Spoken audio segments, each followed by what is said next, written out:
মা, দিশা। ভাই, এতক্ষণ তোমাকে টিভিতে দেখছিলাম। এই, ও তো একটা শিল্পপতির মেয়ে। হ্যাঁ মা।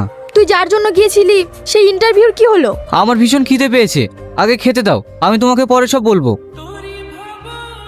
এত বড় অ্যাক্সিডেন্ট কি করে হলো? রাস্তাঘাটে একটু দেখে শুনে চলতে পারিস না? ভাই, পিছন থেকে গাড়িটা এসে মেরে দিয়েছে, আমি বুঝতে পারিনি। গাড়িটা কোথাকার তুই চিনতে পেরেছিস? আমি পড়ে গিয়ে তো অজ্ঞান হয়ে গেছি, কি করে চিনবো? সে তো ঠিক, ছোট আব্বা আসেনি? আব্বু তো সারা রাতে ছিল, সকালে বাড়ি গেল। তাহলে এখন কে থাকবে? জানি না। ঠিক আছে, এই ফলগুলো অবশ্যই খেয়ে নিবি, আর আমি এখন আসছি। দাদা, এই শালায় দিদিমণিকে বাঁচিয়েছে, নিজেকে নায়ক মনে করছে, আর 24 ঘন্টা নার্সিংহোমে দিদিমণির কাছে থাকছে। আপনি শুধু একবার হুকুম দিন, শালাকে এখানেই খালাস করে দেবো। থাম, বেশি মাথা গরম করে লাভ নেই। শ্রাবণীকে যে আমি মারতে পাঠিয়েছিলাম সেটা এখানেই জানাজানি হয়ে যাবে। আমি চাই সাপও মরবে আর লাঠিও ভাঙবে না। তুমি এত দেরি করে আসতো, আমি তোমার জন্য পথ চেয়ে বসে আছি। কেন ম্যাডাম? জানি না, আমি কিচ্ছু জানি না। কি হলো ম্যাডাম? এই সকালকার ওষুধ তো একটাও খাননি। কে খাই দেবে, তাই খাবো। Sorry madam. আচ্ছা শাহিন, তুমি এখন কি করো?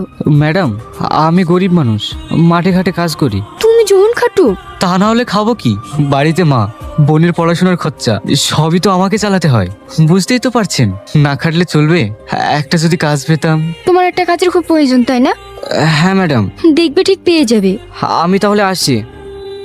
দাদা, ওদের কোম্পানিতে আজ একটা কনফারেন্স মিটিং আছে, ওই মিটিংয়ে বিকেল 4টের সময় ম্যাডাম যাবে। Good, very good. আমি জায়গায় খতম দেখতে চাই, আহত নয়, নিহত। তারপরে গোটা সাম্রাজ্যের মালিক হব আমি।